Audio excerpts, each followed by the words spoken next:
श्रमिकों के लिए ईएसआई कार्ड पे जो है इलाज होगा, निःशुल्क इलाज होगा और बहुत ही अच्छे स्तर का इलाज होगा। इसमें आपको कहीं भी ऐसा नहीं लगेगा कि आप रामकृष्ण, एमएमआई या ऐसे बड़े हॉस्पिटलों की तुलना में उससे भी बढ़ के ये हॉस्पिटल है। मैं नरेंद्र मोदी जी का आभार व्यक्त करता हूँ। हॉस्पिटल आने से पहले कर्मचारियों को किन बातों का ध्यान रखना पड़ेगा, यानी कि उनको क्या क्या लेके आना पड़ेगा ताकि यहाँ पे इलाज उनका हो सके? बीमित को हर बीमित आईपी को, जिसको हम इंश्योरेंस पर्सन्स आईपी कहते हैं, तो उसका एक कार्ड इशू किया जाता है, ई पहचान के नाम से आता है। केवल उसको वो पहचान कार्ड लेके आना है। और इसके अलावा जो है जो डॉक्टर्स है, जैसे एम्स के तर्ज पे जो बाहर से जो डॉक्टर्स बुलाए जाते हैं, अलग अलग स्पेशलिस्ट के लोगों को रखा जाता है, वैसा ही पूरे देश भर के डॉक्टर्स की नियुक्ति यहाँ पे की जाएगी। और ऐसा लगता है सर, एक बड़ा सवाल रहता है कि रेफरल सेंटर की बात होती है, ईएसआई से हॉस्पिटल जो डिस्पेंसरी होते हैं वहाँ से रेफरल करा के बड़े अस्पतालों में इलाज कराते हैं, तो यहाँ वो स्थिति तो नहीं रहेगी? ये यहाँ ऐसी उम्मीद है कि हमें सारी सुविधाएं इसी छत के नीचे धीरे धीरे व्यवस्थित कराई जाएगी। नमस्कार, जय जोहार, जय छत्तीसगढ़। तस्वीर में एक आलीशान बिल्डिंग आपको नज़र आ रही होगी और जब भी आप मॉडल टाउन से गुजरे होंगे और आपको लेफ्ट साइड पर स्मृति नगर इलाके में बिल्डिंग नज़र आई होगी, आपके मन में सवाल रहा होगा कि आखिर ये किस चीज़ का बिल्डिंग है। तो मैं आपको बता दूं कि ये ईएसआईसी हॉस्पिटल है, कर्मचारियों के लिए डेडिकेट हॉस्पिटल है। और जो कर्मचारी जो ईएसआईसी के अंतर्गत आते हैं, अब उनका उपचार जो है इस हॉस्पिटल में हो पाएगा। आज इसका लोकार्पण देश के प्रधानमंत्री नरेंद्र मोदी ने कर दिया है। ऑनलाइन वर्चुअल तरीके से वो कर रहे हैं और इस कार्यक्रम में वैशाली नगर विधायक रिकेश सिंह और तमाम भाजपा नेता मौजूद रहे, जिनके संघर्षों की वजह से ये हॉस्पिटल आज तैयार हुआ है। लगभग 7 से 8 साल लग गए इस हॉस्पिटल को बनने में, लेकिन बड़ी बात यह है कि 200 बिस्तर इस हॉस्पिटल की शुरुआत जो है 100 बिस्तर से की जा रही है और ओपीडी यहाँ पे शुरू हो गई है।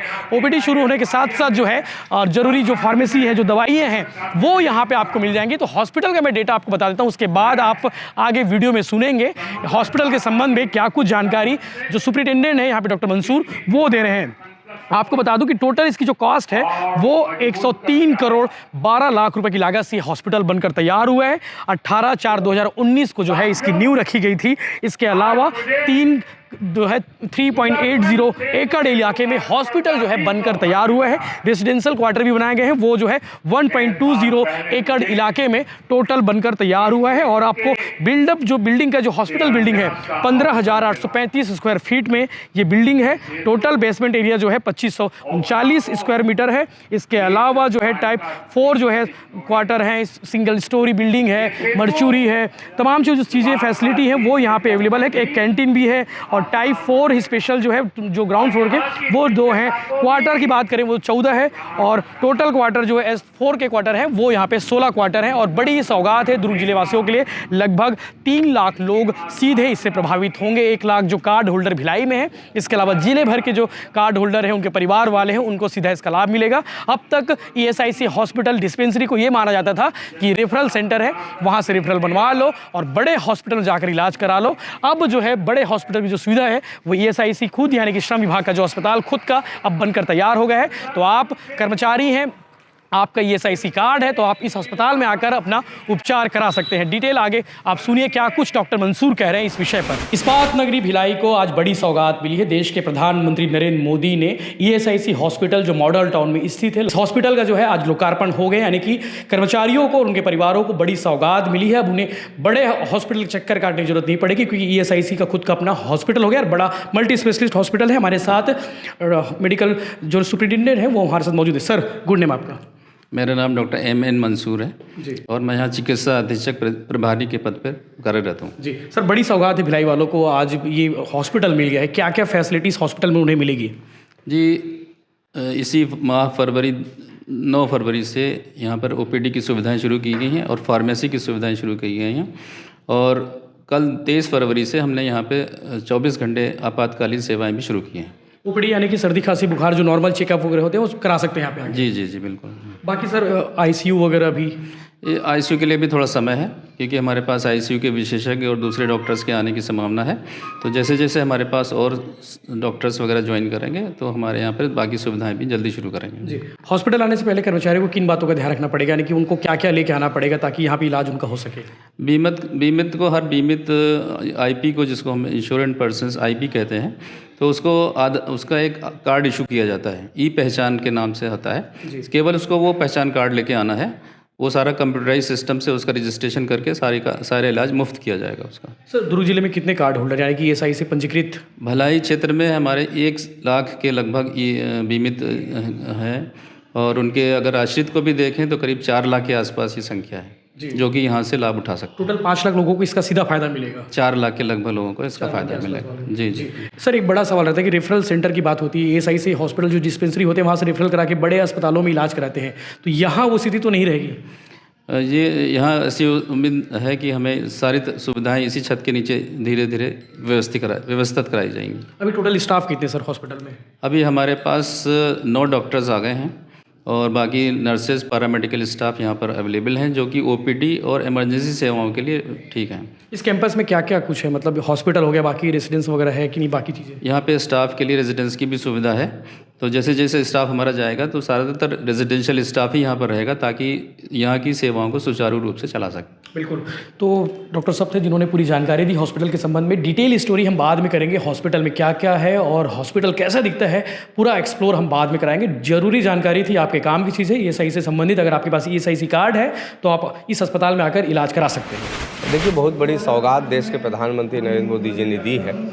सन 2005 में डॉक्टर रमन सिंह की सोच बनी कि SIC हॉस्पिटल यहाँ पे होना चाहिए, 1 लाख से ज़्यादा श्रमिक जो है इसका लाभ ले सकेंगे, और उस समय नींव रखने का काम हुआ। आज विगत 7-8 वर्षों से जो है यह काम चल रहा था, और आज देश के प्रधानमंत्री 21 हॉस्पिटल को पूरे भारतवर्ष में सौगात देंगे। और ये जो हॉस्पिटल है वैशाली नगर विधानसभा में नेहरू नगर और स्मृति नगर के बीच में ये बना हुआ है, जो 100 बिस्तर का ये अस्पताल है, जो सर्व सुविधा युक्त हॉस्पिटल बनेगा। इसमें एक आयुष की भी टीम रहेगी और आयुर्वेदिक की, और एक होम्योपैथिक की भी टीम रहेगी। और इसके अलावा जो है जो डॉक्टर्स हैं, जैसे एम्स के तर्ज पे जो बाहर से जो डॉक्टर्स बुलाए जाते हैं, अलग अलग स्पेशलिस्ट के लोगों को रखा जाता है, वैसा ही पूरे देश भर के डॉक्टर्स की नियुक्ति यहाँ पे की जाएगी। और ऐसा लगता है कि हमारे पास डॉक्टर्स की कमी है तो कॉन्ट्रैक्ट बेस पे भी जो है डॉक्टर रखे जाएंगे।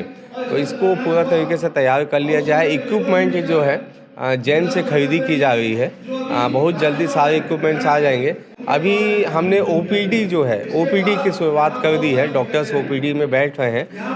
ICU भी तैयार हो जाएगा और बेस्ट हॉस्पिटल रहेगा। अब लोगों को चिंता इस बात की नहीं करनी होगी कि प्राइवेट हॉस्पिटल में जाएंगे तो हमारा घर बिक जाएगा, मकान बिक जाएगा। श्रमिकों के लिए ESI कार्ड पे जो है इलाज होगा, निःशुल्क इलाज होगा और बहुत ही अच्छे स्तर का इलाज होगा।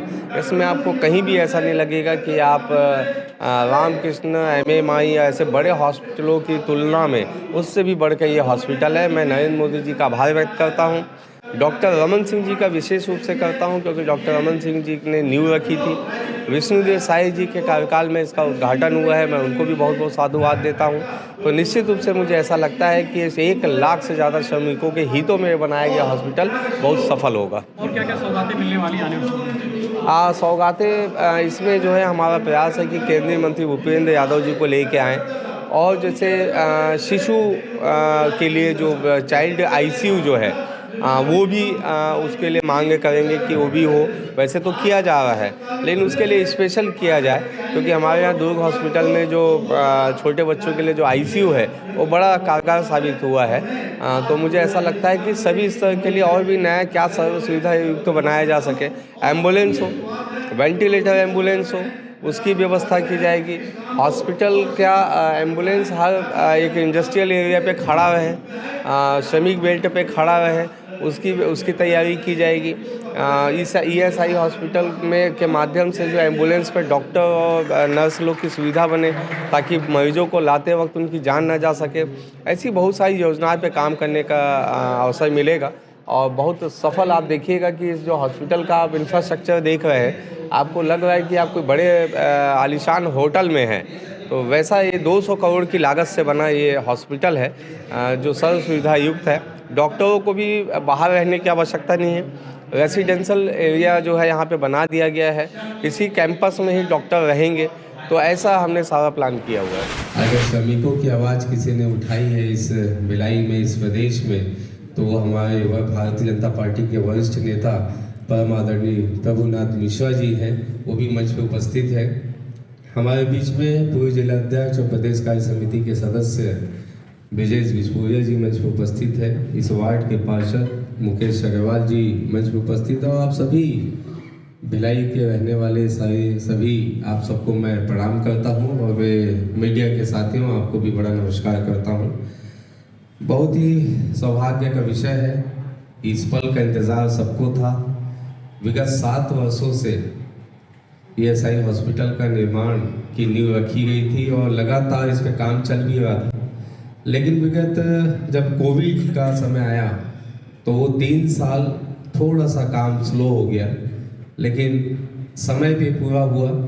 आज का दिन, आज देश के प्रधानमंत्री इनका लोकार्पण करने वाले इस हॉस्पिटल का, और इसके साथ साथ पूरे भारतवर्ष में 21 संस्थानों का आज लोकार्पण होगा। और जैसे कि अभी उद्बोधन में बताया जा रहा था कि 1 लाख के लगभग हमारे श्रमिक भाई बहन हैं जिनको इस हॉस्पिटल का लाभ मिलेगा। एक बड़ी सौगात है।